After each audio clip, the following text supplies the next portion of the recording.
Vous avez certainement, notre communauté elle est de plus en plus grande, ne cesse de croître, nous avons des abonnés répartis sur l'ensemble de la planète, ça nous fait vraiment plaisir. Et vous avez été d'ailleurs très nombreuses et nombreux à suivre nos révélations sur les connexions extrêmement inquiétantes et étranges de l'ancien patron de la police algérienne, Walid Zinedine Benchir, qui a dirigé la police algérienne, je vous rappelle, de mars 2021 jusqu'à son limogeage durant la première semaine de janvier 2024.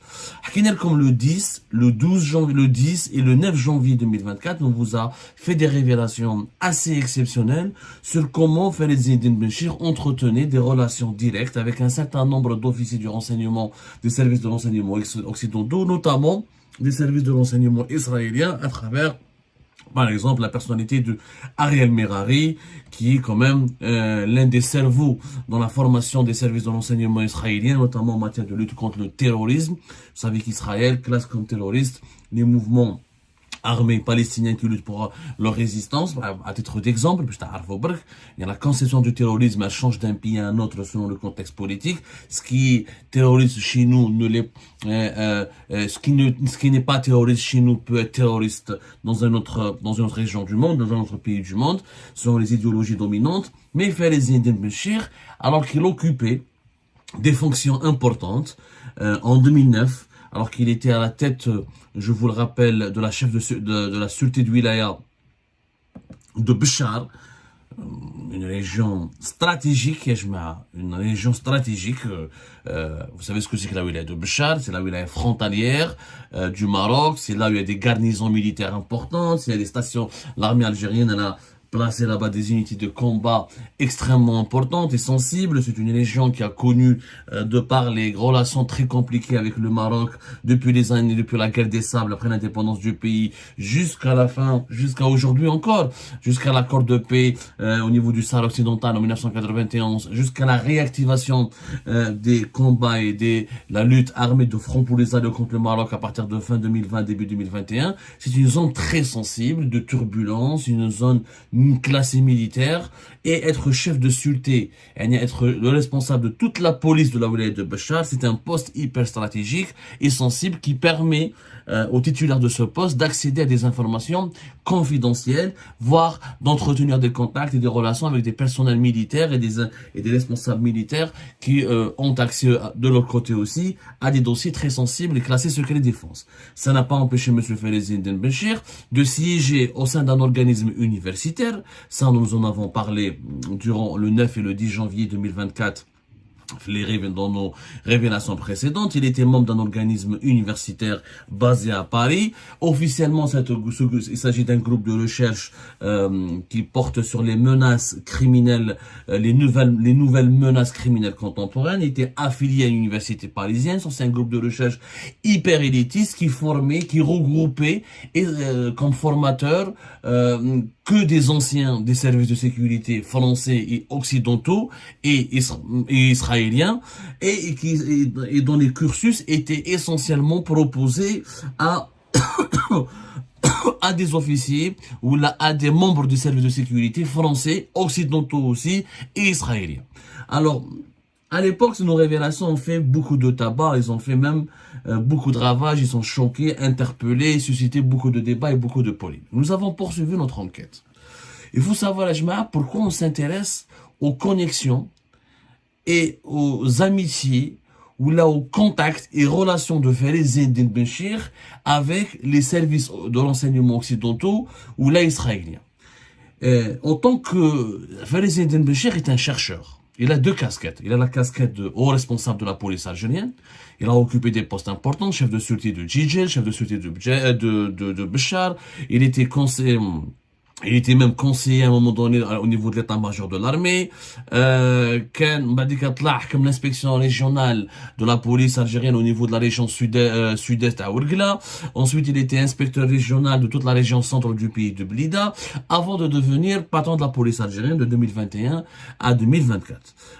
Donc, il a occupé des postes et Khalina au début de sa carrière, qu'un chef de sûreté de Khamis al-Khashna, Boumerdes, qu'un directeur chef de cellule d'action, qu'un au niveau du cabinet à la DGSN. Il était conseiller, donc, كان le chef du bureau du centre national, le chef du bureau de Interpol en Algérie.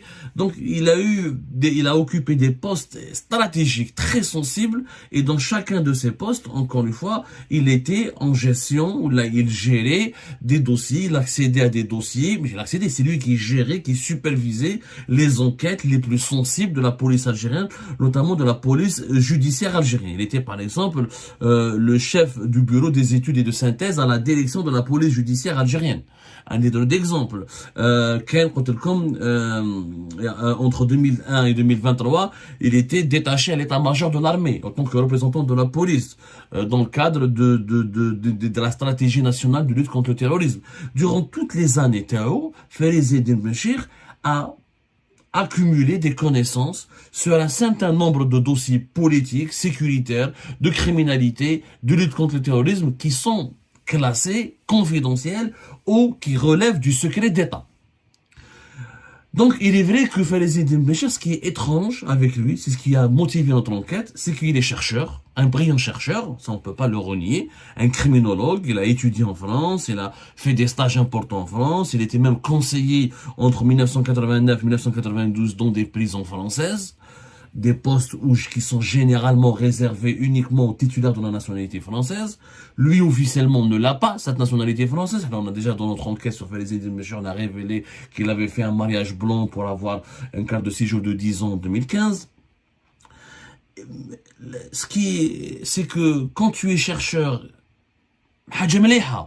c'est-à-dire quand tu es un chercheur et tu participes à des organismes de recherche hyper prestigieux ou là, très élitistes en Occident, ça peut se comprendre. Tu es chercheur universitaire, tu écris des livres, et la recherche scientifique exige de la coopération internationale, exige de participer à des travaux, d'échanger avec d'autres chercheurs, etc. Ça, c'est compréhensible, c'est même magnifique, c'est même louable. Sauf que Fariz Eddine Benchir n'était pas qu'un chercheur. Fariz Eddine Benchir, comme ce que nous avons démontré lors de nos précédentes investigations, lors de nos révélations faites le 9 et le 10 janvier 2024, il était membre de certains organismes universitaires et de recherche sur les aspects, les thématiques sécuritaires et sur les thématiques sécuritaires propres à la lutte contre le terrorisme en tant que responsable de la police algérienne. Il n'intervenait pas, il n'était pas sollicité uniquement en tant que chercheur. Il était aussi et surtout, d'ailleurs dans tous les organismes auxquels il a participé, dans toutes les rencontres auxquelles il a participé, il met en valeur son rang au sein de la police algérienne, commissaire divisionnaire de la police algérienne, haut responsable de la police algérienne. Sauf que la participation d'un haut responsable des services de sécurité en Algérie à ce genre d'organisme universitaires entre guillemets, parce que réellement ce sont des organismes très élitistes réservés uniquement à l'élite des services de sécurité. C'est une participation anormale et inédite. Il n'y a aucun haut responsable algérien, que ce soit le ministère de la Défense nationale, ou là, que ce soit l'armée ou les services de renseignement, qui a eu autant de contacts et de connexions, et qui a voyagé autant en France que Fariz Eddine Benchir, et qui a participé à autant d'ateliers et de travaux d'organismes qui regroupe des hauts responsables des services de sécurité étrangers, notamment des services de renseignement étrangers, et pas n'importe lesquels, les services de renseignement occidentaux.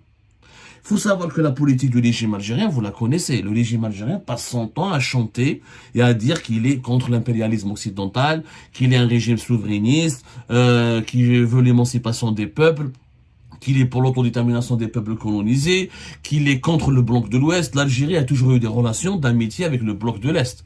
Les services de renseignement algériens ont été formés essentiellement en Russie. Nous avons des cadres de coopération très accentués avec les services de renseignement russes. Nous avons des amitiés et des relations agréables toujours avec la Chine, ou la Russie, ou l'ex-Yougoslavie. Mais avec les pays occidentaux, l'Algérie a toujours eu de la méfiance, a toujours eu un discours très critique contre les pays occidentaux, et elle a toujours dit que ce sont des pays qui veulent s'ingérer dans les affaires internes, et elle partage même pas les positions politiques. L'Algérie, officiellement, est totalement opposée à l'Occident sur la question palestinienne, sur la question du Sahara occidental, sur la question de pas mal de conflits en Asie ou là en Afrique. L'Algérie a toujours été un pays dont sa politique anti-impérialiste et anti-occidentale. Donc, il n'est pas normal qu'un haut responsable de la police algérienne soit membre d'organismes soi-disant supposément scientifiques, alors qu'on sait très bien que ce sont d'abord des organismes sécuritaires. Oui, les services de sécurité en Occident font aussi de la science, font aussi de la recherche, sauf que les services occidentaux, ce sont des alliés entre eux.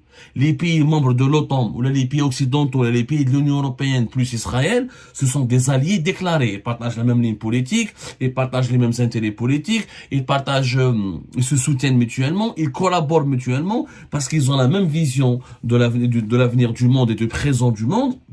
Et ils interviennent ensemble dans les mêmes conflits, que ce soit dans des guerres, dans des zones de tension. Ils ont la même politique anti-russe, anti-chinoise, pro-américaine. Donc, c'est un ensemble idéologique et politique solide commun.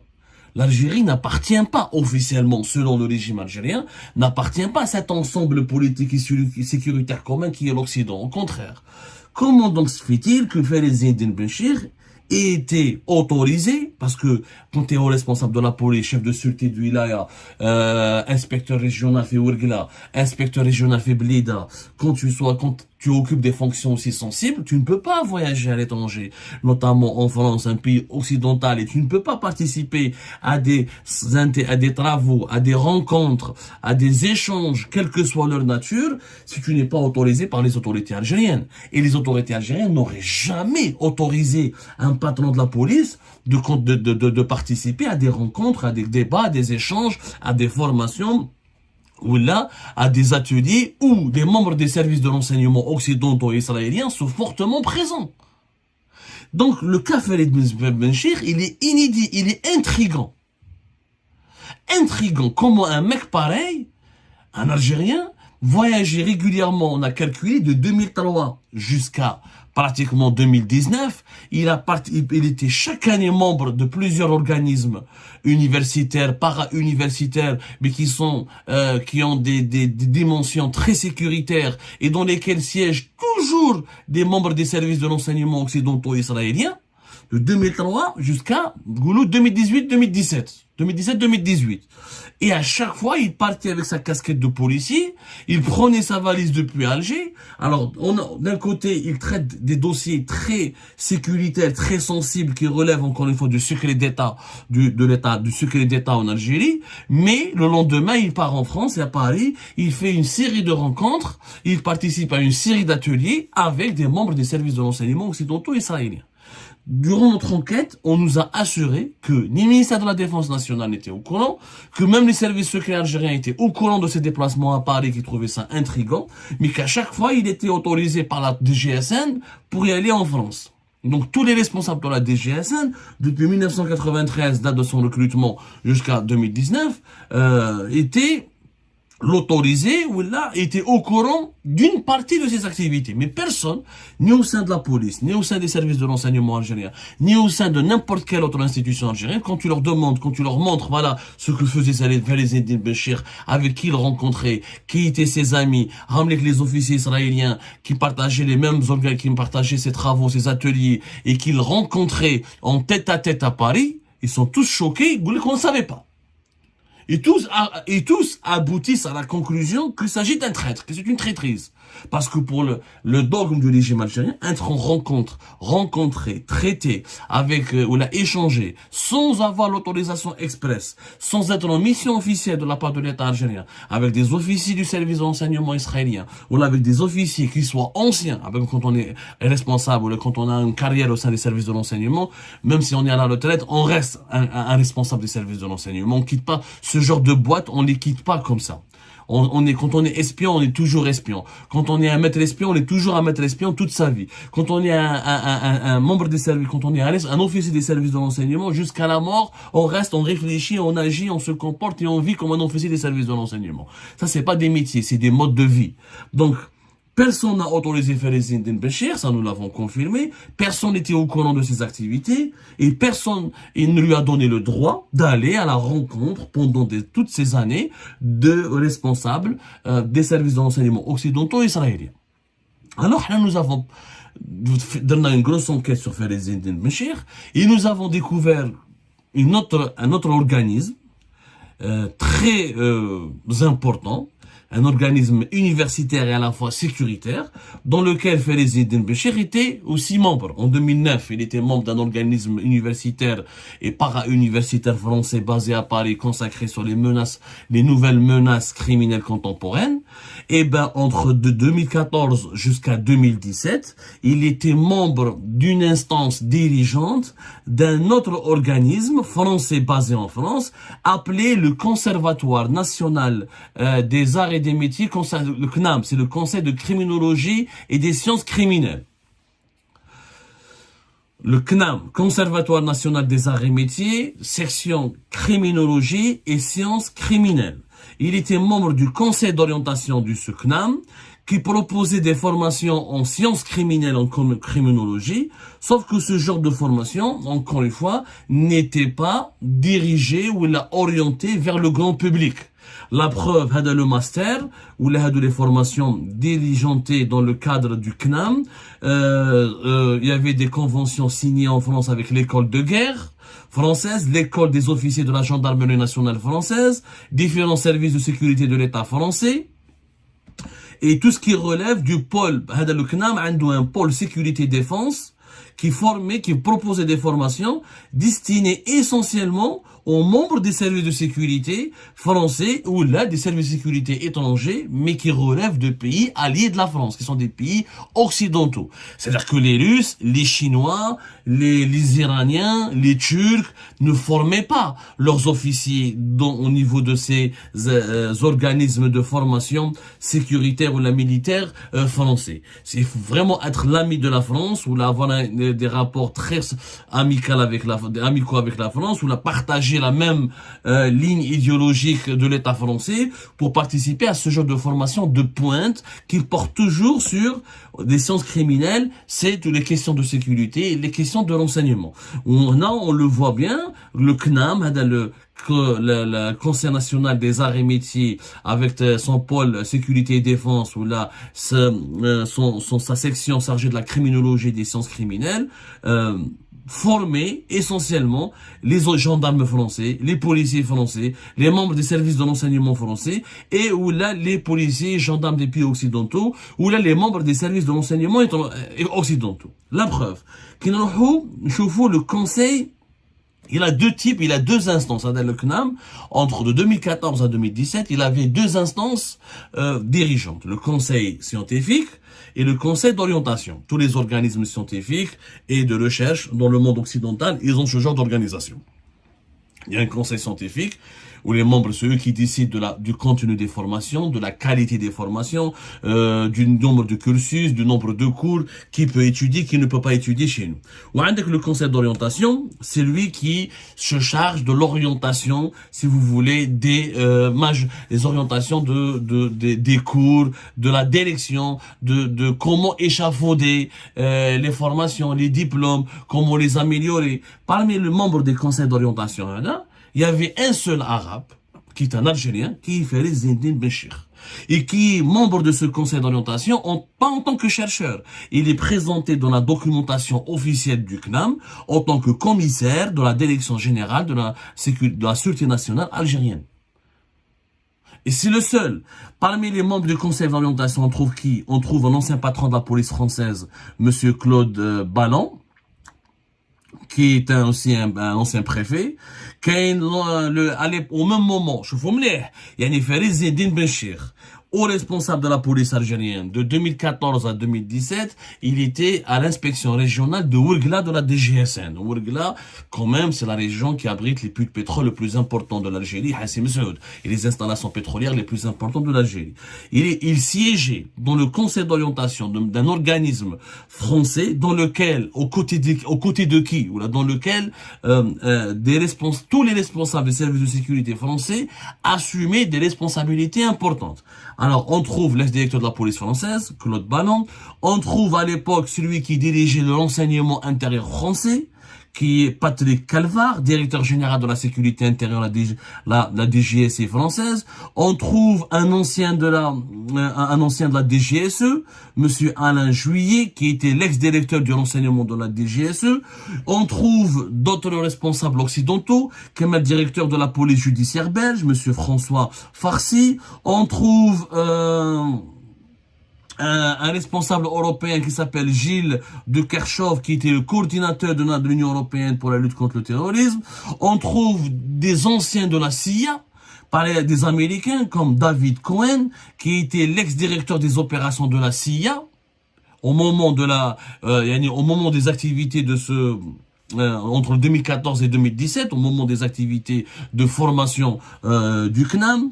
On trouve alors des responsables français. On trouve par exemple Ken Alice Kbera, un ancien responsable de la direction de la coopération internationale du ministère de l'Intérieur français. On trouve un ancien responsable de la gendarmerie nationale française. Et on trouve un seul Africain, qui est un Sénégalais, Tafsir Han, qui est un membre de la cellule de traitement du renseignement financier sénégalais, au niveau du ministère des Finances sénégalais.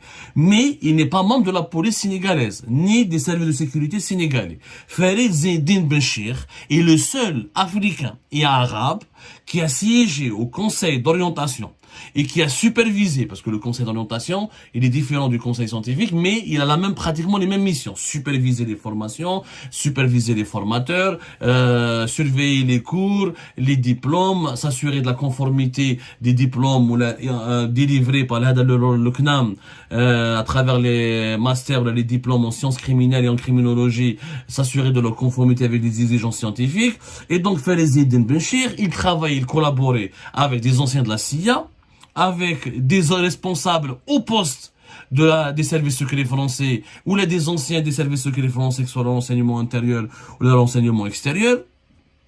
C'est le seul arabe et le seul africain. Qu'est-ce qu'il peut apporter Farid Zedine Benchir aux gendarmes, ou aux policiers français, ou aux membres des services secrets français qui étaient formés par français, étrangers et occidentaux? Qu'est-ce qu'il peut leur apporter?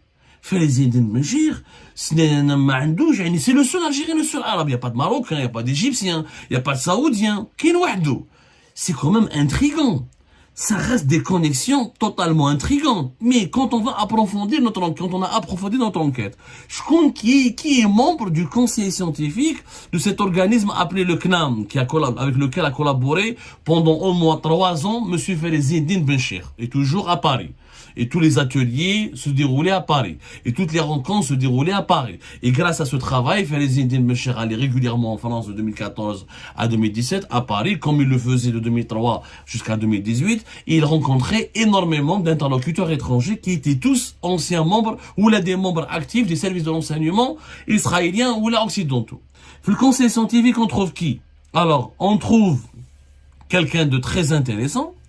Un ancien membre l'ancien directeur du MI6, le MI6, Sir Richardson Derlove, qui est l'ancien responsable du MI6. En Angleterre, ils ont 2 services de renseignement, le MI5 et le MI6, qui est le MI6, c'est le renseignement extérieur, le MI5, c'est le renseignement intérieur.